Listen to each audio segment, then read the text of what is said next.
This is the Urban Astronomer Podcast.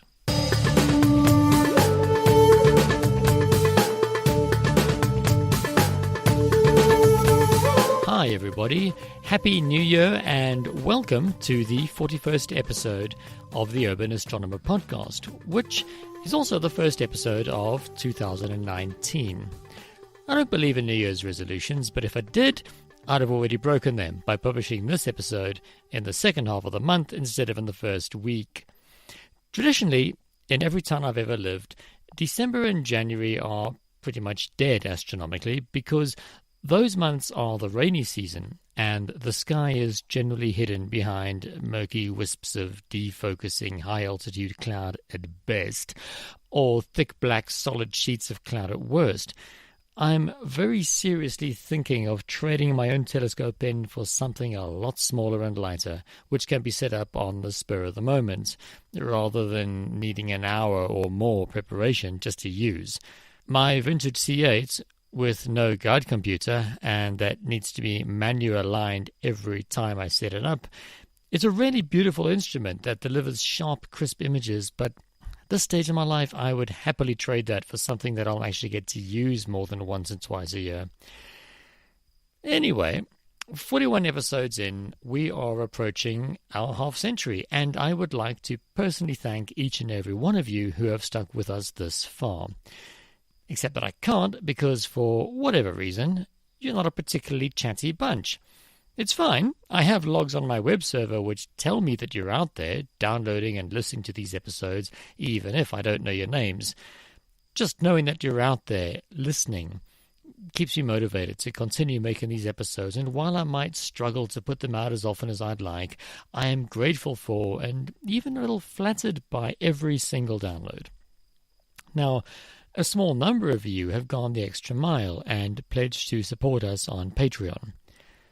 Patreon, for those who have been living on an island for the past few years, is a service where you support your favorite bloggers, artists, activists, and any kind of creative by pledging a small cash donation each month. And the person you're supporting has the option to offer various incentives for bigger amounts to encourage extra generosity. My patrons are Peter, Catherine, and Margot, and as thrilled as I am for their support each month, I also can't help but feel that they must just be a little lonely. Just the three of them trying to support a small and overambitious podcast all by themselves. So help them. Go to www.patreon.com/urbanastronomerpodcast and pledge a small monthly donation of just a few dollars. Imagine the smiles on their little faces when they see that they're not alone after all. Okay, now, anyway, enough of that. Let's get to the real reason you're here. To listen to the second last of our ScopeX series of public lectures. This talk was presented by Angus Burns, who has an interesting and storied career in everything from nature conservation to music, and who recently took up astrophotography as a hobby and rapidly rose through the ranks of amateur astronomers to become something of a social media celebrity astronomer in his hometown. He is a professional scientist, currently working for the World Wildlife Fund, and also happens to be an old personal friend of mine. It was a joy and a privilege to have a chance to meet and catch up at ScopeX a few months back. Anyway, here he is at that ScopeX speaking on astrophotography in the urban context. Thank you very much. Can you hear me at the back? Is that nice and loud? There we go. Before it starts feeding back. It's a big honor for me to be here. I never thought I'd see this day where I would be invited to speak at ScopeX, because I didn't really realize until about 5 years ago that I was going to get into astrophotography. What I am not is an expert astrophotographer. I'm an amateur astronomer who's ventured into astrophotography, and here and there I'm making a few images that I think are showing varying degrees of success. Others make me very proud, and others I go, ugh, when I see them. The point of this is it's a never-ending learning process, and it's a little intimidating today because in this room there are a number of incredibly skilled astrophotographers sitting in the audience, and I ask them very politely not to ask any difficult questions because I will then ask you to answer your own question. I'm just warning you ahead of time. So the contents of my talk are very simple. Basically, where it all began for me. So it's a little bit of a personal story. Not that personal, just as in my own story. My urban context, which is the title of this particular presentation, the hardware and the software that I'm using, a few examples of some of the images that I've taken, and then a few steps how you can produce an image, a basic image using freeware. And I think many of you know the freeware I'm talking about. It's called Deep Sky Stacker. That's the one I've been using. One day when I can afford PixInsight, I'll buy PixInsight as well. So where it all began was when I was around about 9 years old. So that was many years ago. And I was completely fixated with the universe, so much so that I took to taking photographs of Halley's Comet from my rooftop as much as I could when it came around. I'm hoping I'll live long enough one day to see it again. And obviously they were dreadful pictures, but I thought they were really incredible.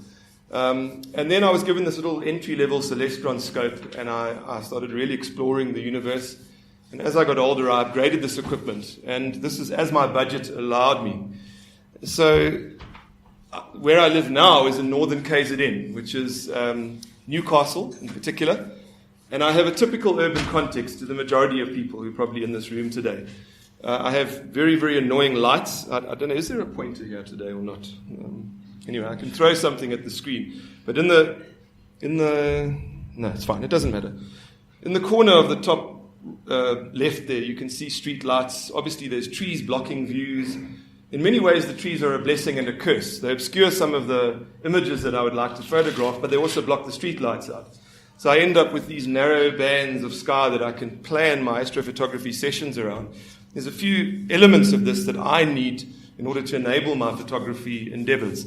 One of them is that I need portability, so I need to be able to move the mount around depending on the season and time of year, because a lot of these are deciduous trees. Oh, there we go. Thank you.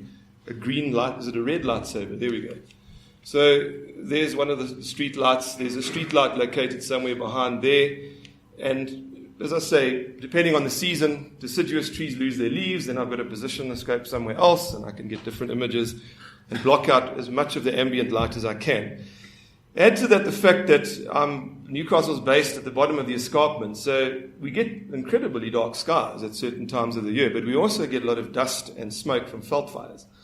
And that creates a lot of haze, and then that also is an obstacle to decent astrophotography at times. Here's just a quick example of the kind of challenges I have. So here's the moon popping around the tree. This is the glow from the ambient glow from the street lights. And you've got to work around these types of obstacles.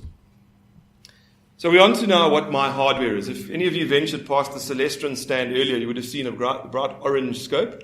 If there are any fans of the Big Bang Theory, not the actual theory, the series, you might recognize this scope sitting in the background of I think it's a similar scope, sitting in the background of that series.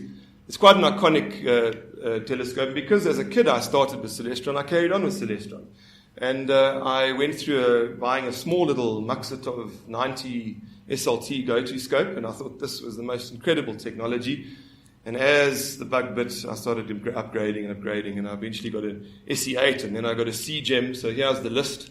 It's a computerized German equatorial mount, which basically translates to lazy astronomer. And then, in other words, you don't have to look for the object. It just takes you straight there, which is wonderful. Saves a lot of time, and it tracks really well. And then I use two cameras, a 60DA, which is the Canon camera that's designed for astrophotography, and a 5D Mark IV, which I piggyback on the mount. I use an X-Image 5 for planetary imaging. It's nowhere near in the league of what Cloud is producing, but it's giving me some results. Cloud has got a 14-inch scope, and I'm still able to produce some quite nice images, which I'll show you in a moment. Using Dell laptops, and then a range of different types of software, some freeware, some not. DSS is Deep Sky Stacker, which is freeware. The Canon software that comes with the cameras I use for remote shooting. Photoshop, Lightroom, definitely not freeware. FITS Liberator, which is, you can download that. iCap, freeware, and Registax. That's the suite of bits of software that I use. And just to remind you about this fact, if you're a parent, this is a very important thing to remember, because it is true. We never drink alcohol in our house. We live a very frugal life. Ask my wife. She's sitting at the back. In fact, I think I might have to sell the house soon if I want to buy what I want to buy next. RASA, Roe Ackerman Schmidt Astrograph. Where's Graham? All right, so I honestly never realized it was what could be possible with the technology today. From photographing Halley's Comet using a 35mm camera, on a tripod and waiting and pressing that shutter, the little shutter, very hipster. And it was great. It produced something that inspired me, and now today with what you can do, it's just absolutely mind-blowing. And like I said, there are people here today who are producing exponentially better stuff than what I'm doing, but I'm on a steep learning curve, so watch this space. So this is just an example of the Milky Way as it came over my house the other night. Piggybacked 5D Mark IV on a CGEM, one shot, 2 minutes, ISO 1600, tweaked in Lightroom, and that's what I ended up with. Pretty cool. So as a budding astrophotographer, my first images involved the most obvious target, that's the moon. That's where the bug really started to bite. This is not the first photo, though. This was taken through the scope with a 5D Mark IV. But this was one of my first photos, which was a cell phone held over the eyepiece and a shot taken. It's not a great photo, it's okay, but I thought, this is it. I've arrived. I am now an astrophotographer.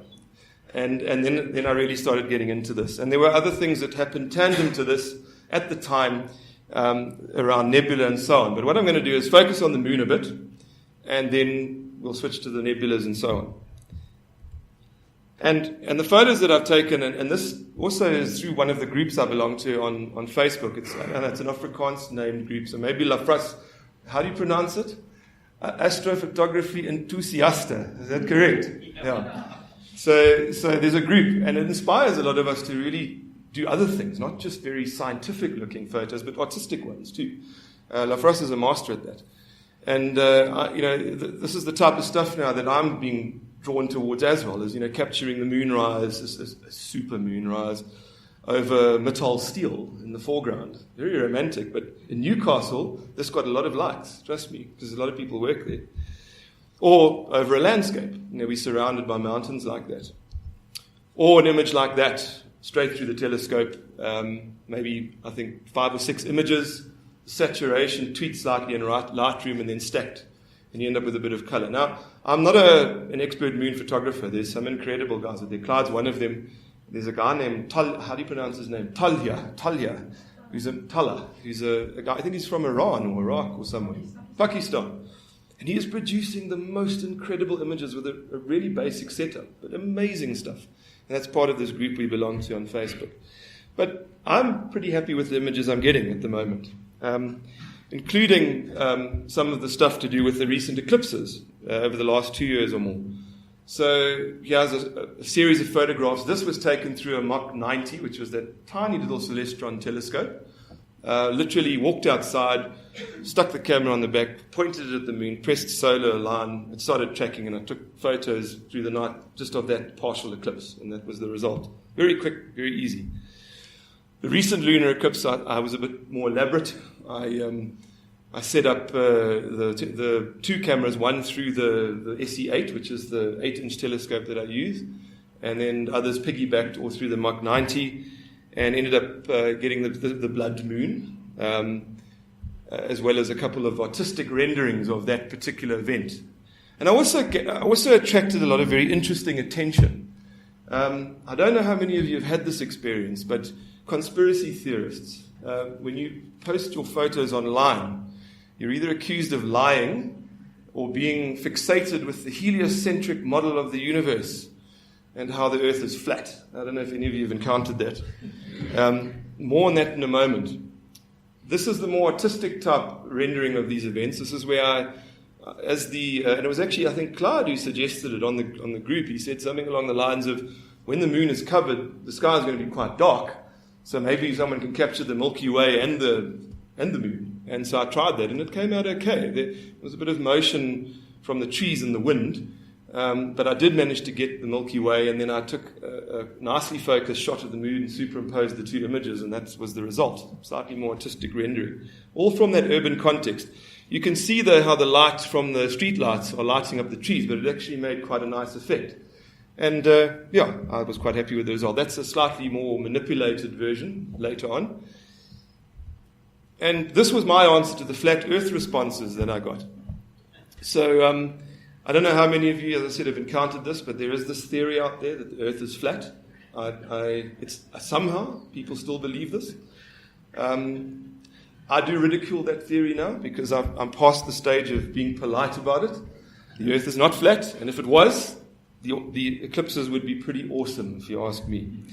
And this is another one, that before every supermoon, every eclipse, there's always this thing about either Mars or the moon being the same size and visible only for that time ever in history, and it's the size of a basketball or something. It's not that case. As you can see, it's always visible from somewhere on Earth, and that's exactly how it always will be. Now again, this is embarrassing after Clyde's presentation, because Clyde is an expert planetary imager, but this is something I've ventured into. I haven't admittedly put enough attention into it. But this is through an 8-inch scope, so it's a very small scope by comparison to a 14-inch scope, using a little Nex Image 5, and I've slowly but surely been improving with the images that I'm getting. Again, these are billions of kilometers away, some of them, and taken from Newcastle, northern KZN. It's still very nice to be able to produce an image, and this is my better Jupiter one so far with the moons around and Saturn. Mars, unfortunately, when I did do that shot, there was that dust storm that Clyde was talking about, so you can hardly see anything except that brown blur over there, and there's Venus. But all achievable from the front of the yard, with the street lights around. The technology is allowing it to happen. And again, just a quick dig at the flat earthers, because this is another thing that I regularly point out to them, is that everything else in the universe forms the sphere when it comes to planets. For some incredible reason, nature on Earth is apparently causing these flat plains that exist out there. But that is not the case, just for the record. So now, as I mentioned earlier, tandem to my embarking on astroimaging about 5 years ago, besides holding the cell phone to take a photo of the moon, I also tried the Orion Nebula, and I took that. That was through a little telescope, just a quick photo. And I thought, again, I saw this, and I thought, I've finally arrived. I am now a great astrophotographer. Look at what I produced from a cell phone. And then I started Googling the images out there, and I was severely disappointed with my efforts.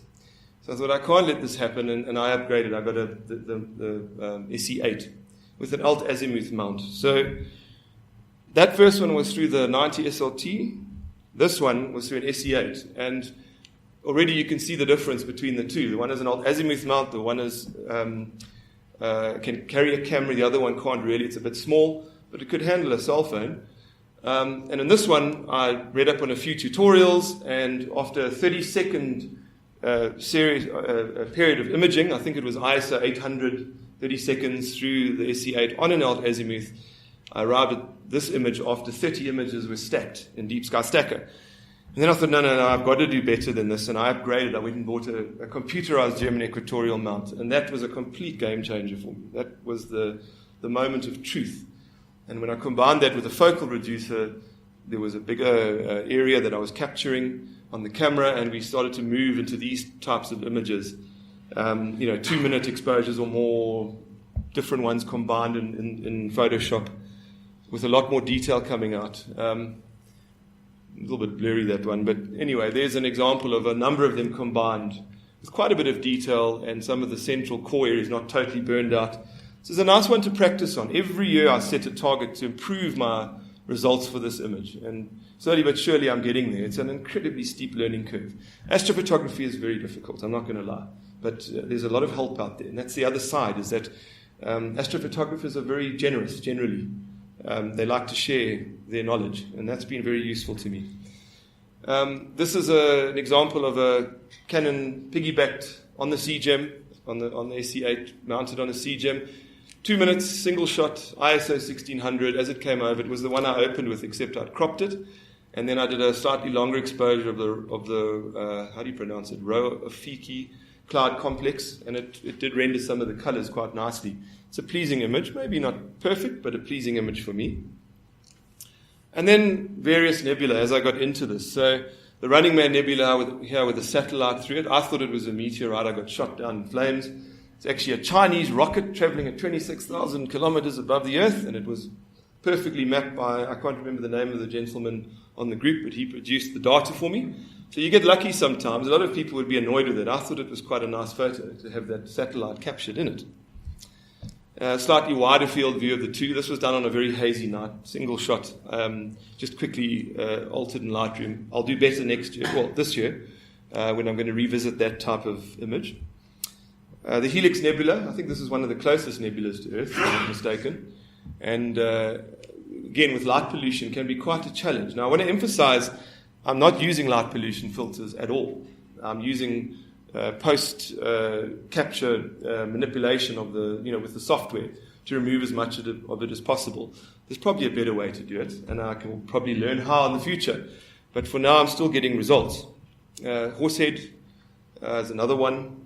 The Ring Nebula. And again, all of this taken from the front of the yard, like any normal urban setting. Triffid Nebula, Lagoon Nebula.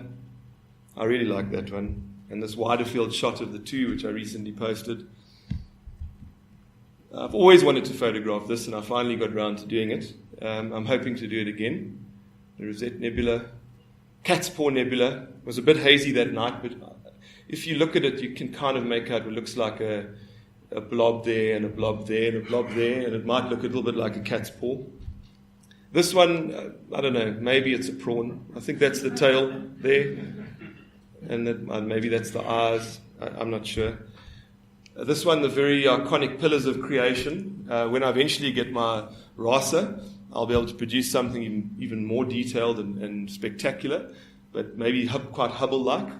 And that is a syndrome, by the way, with astrophotographers. I don't know how many of you suffer from it. It's okay to admit it here. You're among friends. The Hubble syndrome. Does anyone suffer from that? Yeah. I do. So do you know what the Hubble syndrome is? It's where everything you take must look like a Hubble photograph. Otherwise, it's an absolute failure.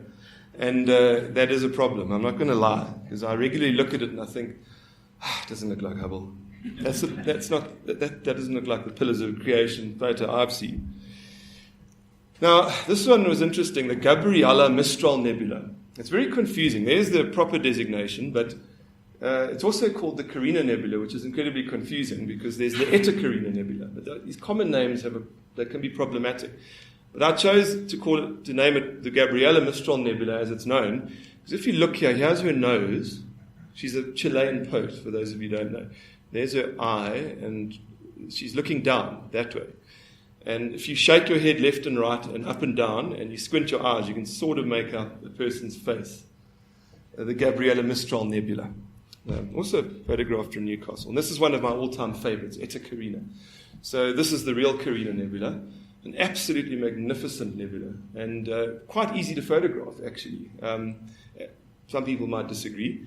But I think it's a nice one, particularly if you're starting as an astro imager, to maybe practice on something like this, so that you don't get entirely despondent at first, and you walk away with a result that you can be proud of. So that's a wider field shot, and then going straight through the SE8 to this sort of central area there, a bit more detail with these Thackeray's globules and so on, showing very, very beautiful nebula.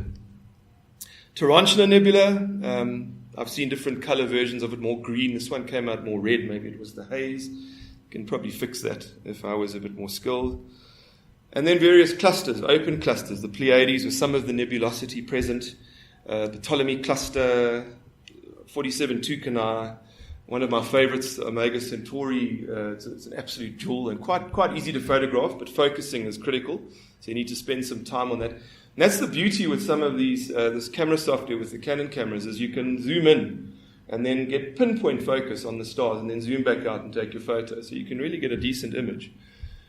Some of the galaxies, it's not, unfortunately, the projector's missing some of the detail there, but the Sculptor galaxy, how many hamburger galaxies are there? It's a whole restaurant chain of galaxies out there, hamburger galaxies and so on. But this one is often called Hamburger Galaxy for obvious reasons, or the Centaurus A. And there was recently a supernova in there, I think everyone was trying to photograph. So I missed that opportunity, but there it is, in the Southern Pinwheel Galaxy. So the big question is, how do we produce images like this? And there are lots of ways. There are lots and lots of ways of doing this. Everyone has their personal favorite. I have got my eye on buying PixInsight one day, but for now, Deep Sky Stack has done me pretty well, combined with Photoshop and Lightroom. That's my setup. As I said, if you go to the Celestron stand, you can have a look at it. But what I'm going to do is take you through a very short process, because I'm pretty much on time, of how to move from a basic image like that to an image like that. And by no means is this the epitome of perfection. It's just an example. So you can see here how in that image there's less detail, and in that image there's a bit more. And that's the idea. And it all depends on how much data you collect, how you stack it, what parameters you adjust, and so on, and also the optics you use. Now, I'm a big Celestron fan, as you know. There are other optics out there, but I've been getting good results with what I'm using. So, as I said, there are many ways. This is the window when you open Deep Sky Stacker. So you would have taken your basic images of whatever you're photographing. Those are your light frames. Let's say, in this case, I think I've chosen 5, which I'll show you now. And then you have to take what are called darks, flats, and biases. And for photographers here, you'll know what I'm talking about. For those who don't, these are dark frames, basically white frames. They're very like a uniform white color, and what's called a bias image. And these are to remove noise, hot pixels, interference from the sensor, all these things, and ensure a uniform spread of light and so on in the image. And the beauty of the software is it combines all of this, and then it yields an image that's pretty decent to look at. So it's important to go through that process, and that's the most irritating process for me, because you spend the night doing all these photos, and I've got to take the flats and the darks and biases, and you end up spending even more time out there, because they have to be the same. The darks and the flats have to be the same duration as your exposure of your light image, your image of the actual feature. So if it's 10 minutes or 5 minutes of something that you photographed, you have to do a 5-minute dark, a 5-minute flat, and then a bias is a very quick one. And that can take a bit of time. Anyway, so you import them. It's very simple. You open the picture files, you import them, you then check them. Then you import the dark files, the flat files, and the offsets, and it automatically checks them. You then jump to the next window where it tells you that you've got all the right data there. If this is red, then it tells you you've got something missing. So where I've got darks, flats, biases, and your pictures that you've taken in that box, it'll say green light, good to go. Then you set what you call your detection threshold for the stars. Now, obviously, if you set it very low, you're going to get a lot more stars in the image. And then your processing is probably going to take a lot longer. But I like to sometimes do it where there's a really good number of stars in the image. It looks beautiful at times, depending on how faint the nebula is. So the higher you set that, you put it at 10%, that number of stars drops, but the nebula still remains that you're trying to stack. Then it'll say to you, once you've done that, you click OK, and it comes up with this window, and it says to you everything's right. The total exposure in this case would be 10 minutes, as an example. The longer the exposure, so in other words, if it's 10 times 2, it's 20 minutes, and so on, the total integration time. And if that's now an hour or 2 or 3, it can take quite a while to stack all these images, but it does it, and it ends up with quite a nice results. And then it starts the process. And this is normally when I put on a series like The Exorcist, or I don't know, The Cosmos, if you're into that, or something like 4 Weddings and a Funeral, and I watch that while it runs. Okay? And then it ends up producing an image. It stacked it all. So it took that raw basic image and it produced something that you can now manipulate. And already you can see a lot of detail coming out in that.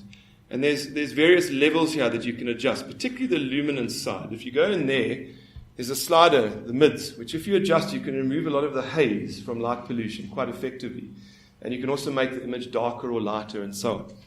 So what then happens is, I then take the end result, I export it as a FITS image, and that then splits it into three components. So I adjust each one, red, green, and blue, and I can adjust each one for more detail depending on which one I want to manipulate to bring out more detail. And that produces these 3 TIFF files, which I then combine in Photoshop, and that's the very simple process. I've also got a thing called Noel Kobani's Astrophotography tools. And in that, I can bring out various elements of the nebula using local contrast enhancement, or that. It's basically scripts that run in Photoshop. It brings out various elements of your final combined image. And then you end up with an image. And that then is exported. I normally export it as a TIFF file. Sometimes I'll put it back into Lightroom. I might manipulate it a little bit more to bring out something that didn't pop quite nicely in the DSS process. Or I might take that image and then I might modify the color in 5 different versions of it and then stack all those images or combine them and adjust the opacity of each image to bring out different degrees of detail. So there's a little bit of, some people go the fully automated route. I'm sort of half-half. Some of it I do with an automated process. I load all the things and let it run. And then the other side is a more artistic side where I look at it and I think, well, what am I trying to produce here with this image? And then I'll maybe look at a Hubble picture and I'll go, okay, I need to bring the reds up a bit there, and I tweak that, and then it starts to pop. And then I have something that I'm a bit more proud of. So you move from that to that. And that's my workflow for that basic process. So having waffled on like this for ages, I thought I'd take a step back and be a little bit more serious again, if that's possible with me, because it's not often, and just focus on one of the things that has inspired me many, many times, and that is a quote from Carl Sagan called The Pale Blue Dot. We spoke about it last night, and it's one of my go-to quotes. I absolutely adore this thing, and it comes from one of the other conspiracy theorists who attack me quite regularly, who say, you're so interested in worrying about what's out there in the universe, why don't you care about the planet Earth? And that's just very short-sighted. So what I'm going to do is read this, and that's the end of my presentation. And I think I'm bang on 30 minutes. So I'll read it to you if you can't see it at the back. But and I'm not going to put on a Carl Sagan voice, because that's very difficult. I think only in Back to the Future did they do that. I think the guy did it with a headphone on the guy's ears. But anyway, Google it, you'll find the scene. So there we go. Look again at that dot. That's here, that's home, that's us. On it, everyone you love, everyone you know, everyone you ever heard of. Every human being who ever was, lived out their lives. The aggregate of our joy and suffering, thousands of confident religions, ideologies, and economic doctrines, every hunter and forager, every hero and coward, every creator and destroyer of civilization, every king and peasant, every young couple in love, every mother and father, hopeful child, inventor and explorer, every teacher of morals, every corrupt politician, every superstar, every supreme leader, every saint and sinner in the history of our species lived there on a mote of dust suspended in a sunbeam. The earth is a very small stage in a vast cosmic arena. Think of the rivers of blood spilled by all those generals and emperors so that in glory and triumph they could become the momentary masters of a fraction of a dot. Think of the endless cruelties visited by the inhabitants of one corner of this pixel on the scarcely distinguishable inhabitants of some other corner. How frequent their misunderstandings, how eager they are to kill one another, how fervent their hatreds. Our posturings, our imagined self-importance, the delusion that we have some privileged position in the universe are challenged by this point of pale light. Our planet is a lonely speck in the great enveloping cosmic dark. In our obscurity, in all this vastness, there is no hint that help will come from elsewhere to save us from ourselves. The earth is the only world known so far to harbour life. There is nowhere else, at least in the near future, to which our species could migrate. Visit, yes. Settle, not yet. Like it or not, for the moment, the earth is where we make our stand. It has been said that astronomy is a humbling and character-building experience. There's perhaps no better demonstration of the folly of human conceits than this distant image of our tiny world. To me, it underscores our responsibility to deal more kindly with one another and to preserve and cherish the pale blue dot, the only home we've ever known. Thank you, and I hope you enjoyed the talk.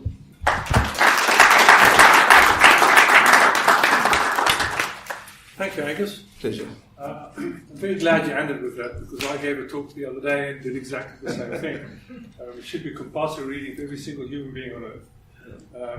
And then some. And the unfortunate thing about it was that we had invited Carl Sagan to come to SciFest, and he died before he could come, which is a great shame, a great sadness. It is a shame. But having said Margaret, questions for Angus? Come now. Or is it all clear as mud? Yeah, I think it's fantastic. You're going to become great. Thank you. So just a question then about the light pollution in your area. How bad is it really? Because I live just up the road here in Marcus, and it is brutal. There's just way too much light. It's a massive problem in urban areas, and there's lots of studies being done into there's issues around, people say that, the issues are around security, for example. There must be streetlights, but there's no statistically measurable benefit from streetlights to curb crime, actually. The studies have shown that. I think you've done some research into that, or produced some research. But the point is that those streetlights are a big contributor. Then, of course, you've got haze from dust and smoke and everything else, and then you may have industries and the furnaces and so on, then create more ambient light. It does become a huge problem. Luckily, the technology of today does allow us to get light pollution reducing filters and so on, which we can incorporate. I've never gone there. I've got one. I'm lazy, I'll be honest. I haven't tried it out yet. I'll get to it. The problem is that where I live, we have very good dark skies when they're dark, beautiful, but we also have many days where they aren't. And when it's a dark sky, I'm outside and I want to photograph, and I don't want to be experimenting. I want to actually be taking the images.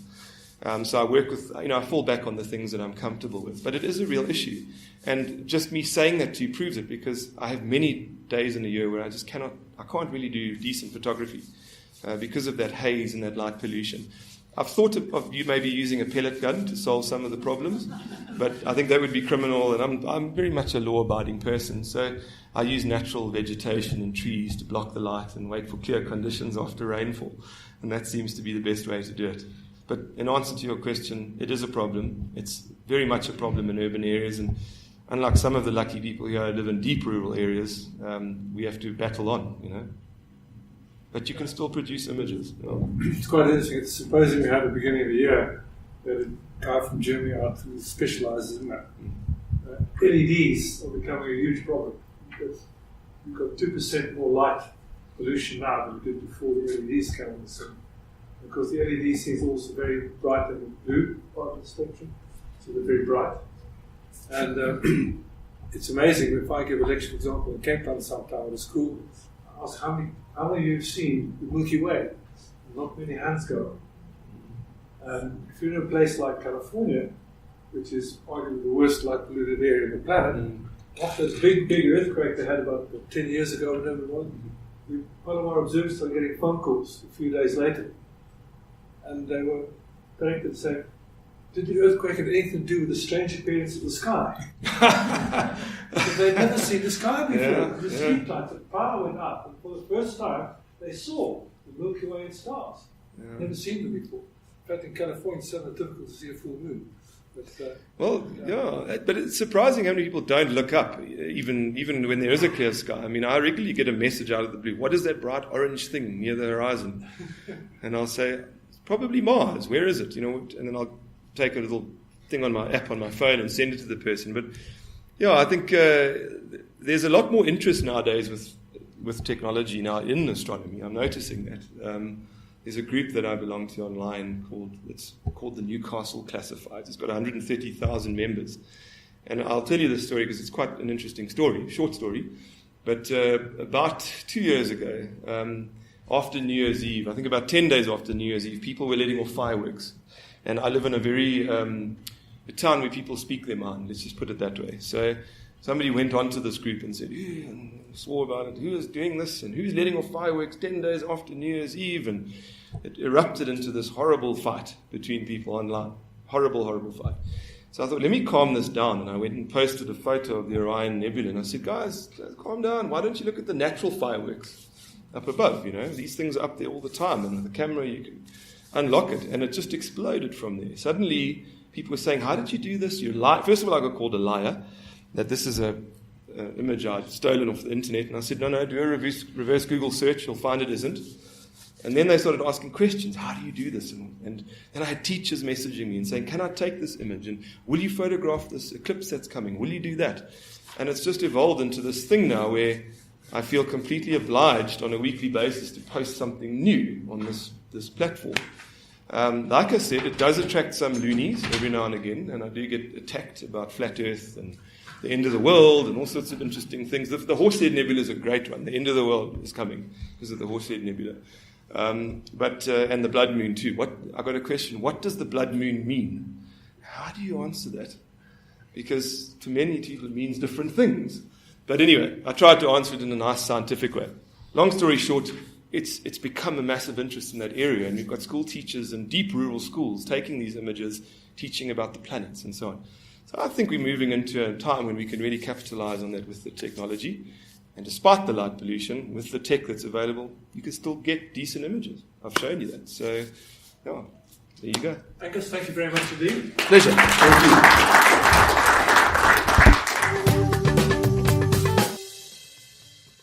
That was Angus Burns speaking to us about astrophotography in the urban context. Next episode, I'll be playing the last of the ScopeX lectures, featuring award-winning photographer Robert Ormerod, who presented the keynote speech titled Photographing the Northern Lights for the First Time. If you've enjoyed the series so far, please let me know with a personal email to podcast@urban-astronomer.com or by leaving a review on iTunes or Apple Podcasts or whatever it's called these days, or on Stitcher, or on the show notes page on the Urban Astronomer website, or wherever you found this episode. Your support on Patreon is my favorite thing, but these days not many people are in a position to give that kind of support, so reviews and recommendations might be more your speed. They don't cost anything more than a few minutes of your time, and, well, they say that time is the most precious gift, so I certainly won't complain if you decide to go that route. Anyway, if all of this naked begging and scrounging for cash and accolades hasn't turned you off, well, first of all, remember, we don't have ads on this show, which, that's a rare and special thing these days. And second of all, don't forget to subscribe to the show in your favorite podcast software to make sure that you don't miss the next episode, which, with any luck, will air within the next 2 weeks. Until that day, then, thanks for listening, and I hope you have clearer skies than me. Bye-bye.